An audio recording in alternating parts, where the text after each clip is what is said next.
É incrível como muitas pessoas, com o passar do tempo, vão se sentindo decepcionadas com Deus ao ponto de desacreditar que Ele existe. Uma pesquisa realizada pelo Instituto Pew Research Center em mais de 40 países americanos, latino-americanos e europeus mostra que o índice de pessoas que acreditam em Deus está caindo com o passar dos anos. À medida que a instabilidade financeira, psicológica e emocional se instala e o QI, quociente de inteligência da população, aumenta, o número de pessoas que acreditam em Deus ou numa pronta resposta do Todo-Poderoso está diminuindo. Para vocês terem uma ideia, 86% dos brasileiros acreditam na existência de Deus, diferente de países, por exemplo, como a Argentina, com 47%, e o Chile, com 46%. Para países do continente europeu, o índice cai sensivelmente para apenas 19%, como por exemplo na Espanha. O Brasil é o terceiro país que mais acredita na existência de Deus, atrás somente da Indonésia e da Turquia. Já o movimento ateu, onde não se acredita na existência de Deus, vem crescendo ano a ano. Uma pesquisa realizada mostra que 866 milhões de pessoas no mundo são ateus, ou seja, em torno de 11% da população mundial. E você, não acredita mais que Ele existe? Decepcionado com Deus? Não consegue mais nem ouvir o nome dEle? A palavra de Deus diz o seguinte, vamos ler juntos? Será então que Deus não vai fazer justiça a favor do seu próprio povo que grita por socorro dia e noite? Será que Ele vai demorar para ajudá-los? Eu afirmo a vocês que Ele julgará a favor do seu povo e fará isso bem depressa. Mas quando o Filho do Homem vier, será que vai encontrar fé na terra?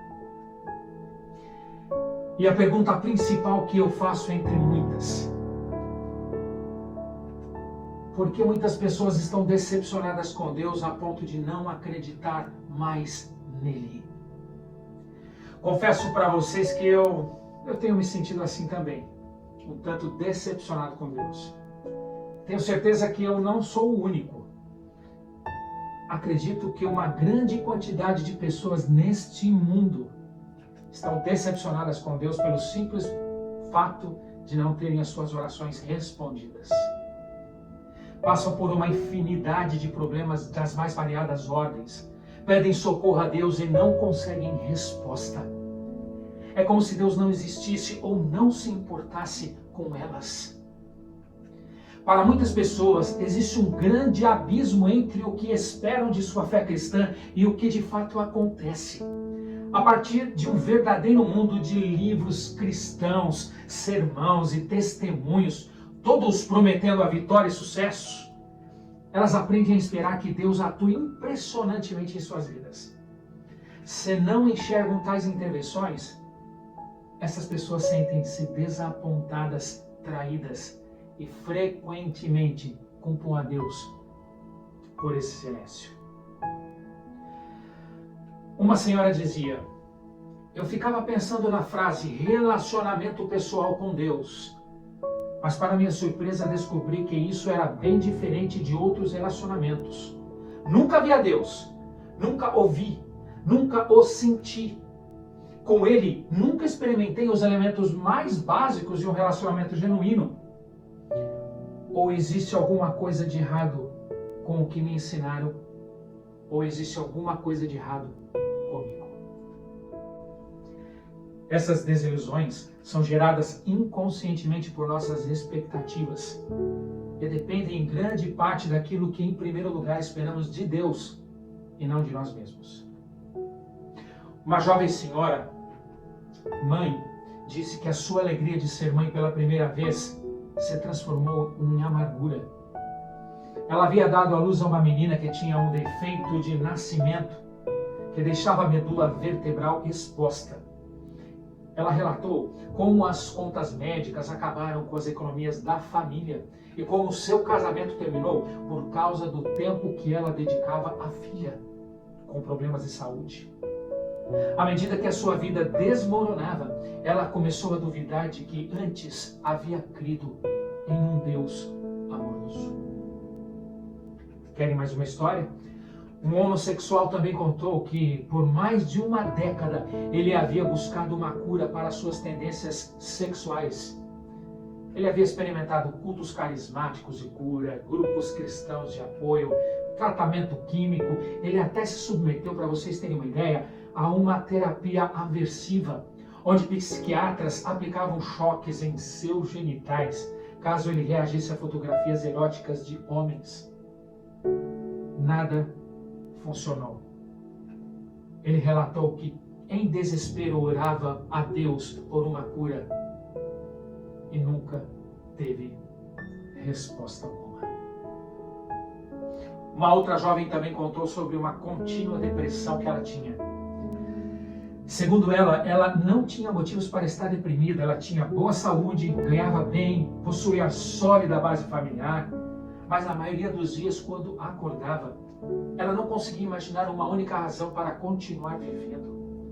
Já não se importava mais com a sua vida ou com Deus. Quando orava, não sabia se alguém estava de fato lhe ouvindo. E a pergunta que essas pessoas fazem é: onde está Deus diante de nossa dor emocional?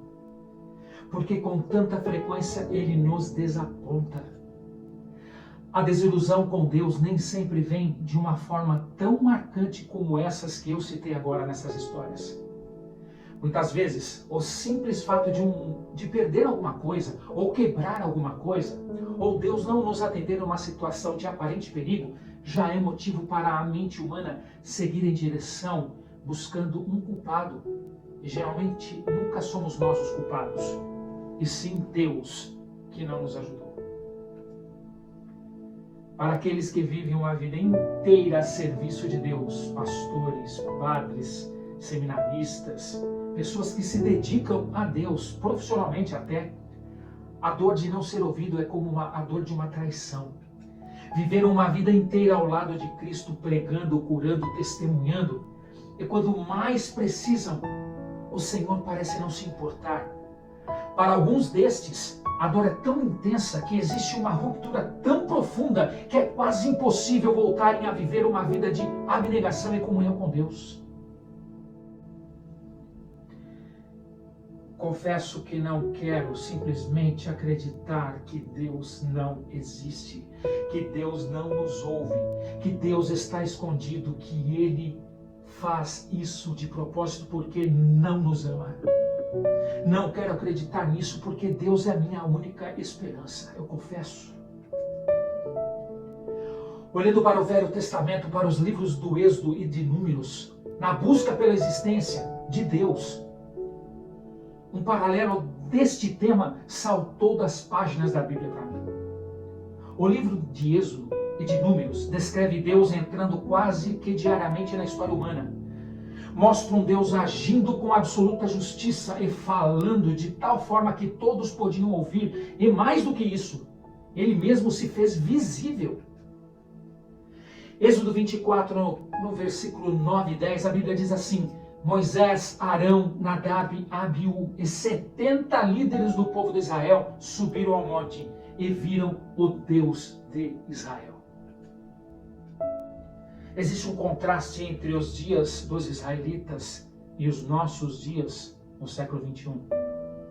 Se Deus de fato tem poder para agir justamente, falar audivelmente e aparecer visivelmente, por que então Ele parece tão relutante em intervir em nossos dias?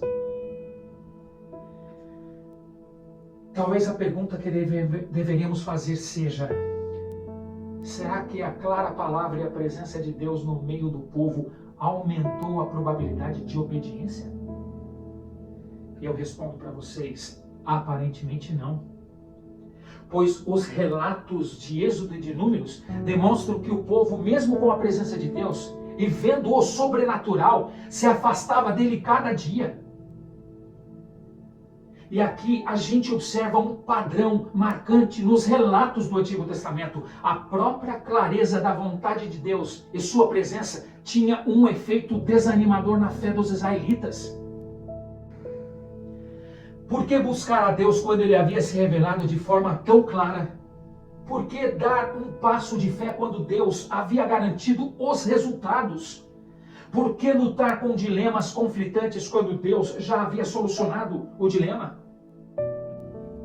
A orientação clara de Deus, ou seja, a presença de Deus, pôde atender a algum propósito, como, por exemplo, fazer os israelitas atravessar um deserto.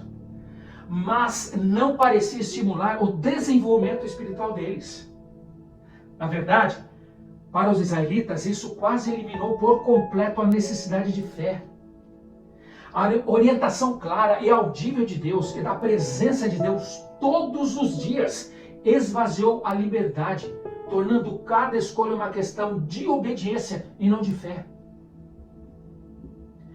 Nos 40 anos de peregrinação pelo deserto, os israelitas foram tão mal nos testes de fé que Deus se viu obrigado a começar de novo com uma geração nova. Deus forneceu sinais em abundância aos israelitas. E a fé deles simplesmente se tornou preguiçosa. Não tinham mais que crer. Esses resultados desanimadores podem dar oportunidade para a gente ter uma percepção mais profunda do porquê Deus não intervém de modo mais direto hoje em dia.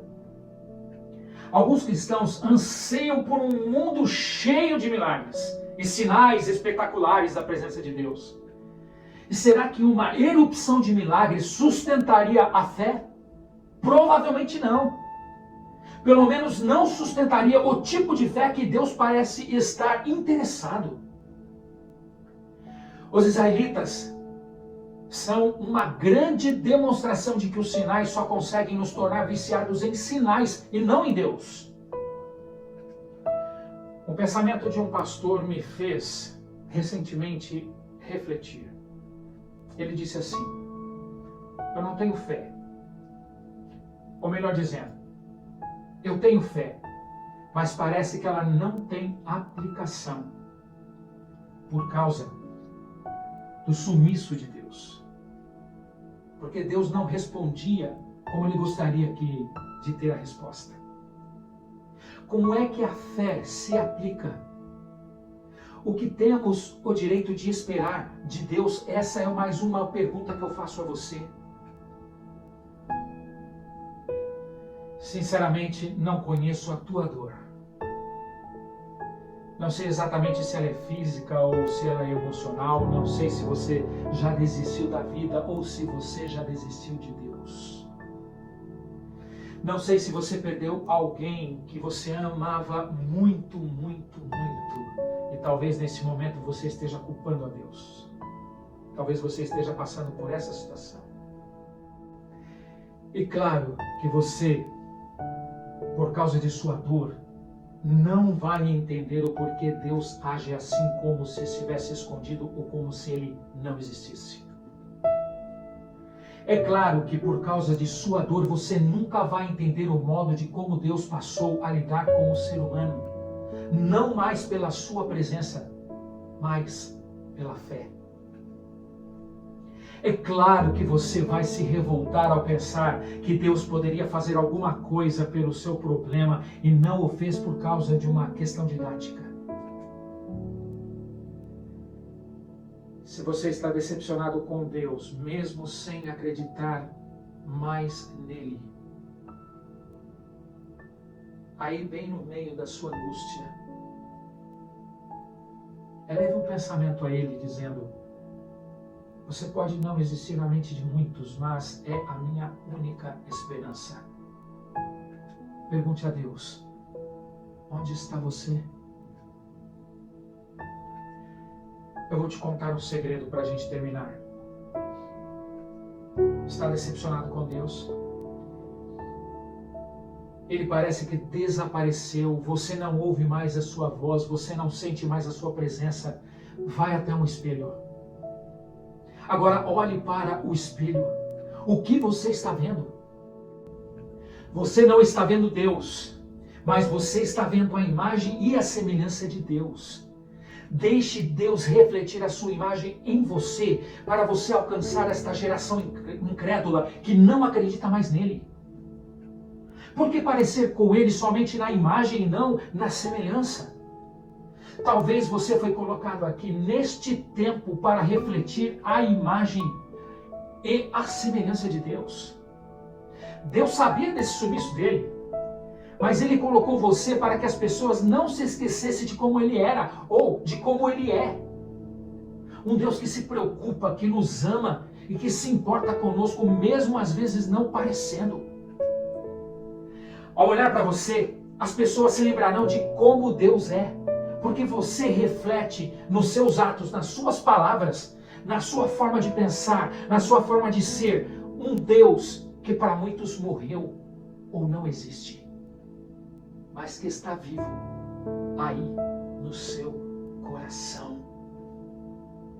Traga esperança às pessoas. Através dos seus atos, através de você, Deus quer se mostrar para este mundo.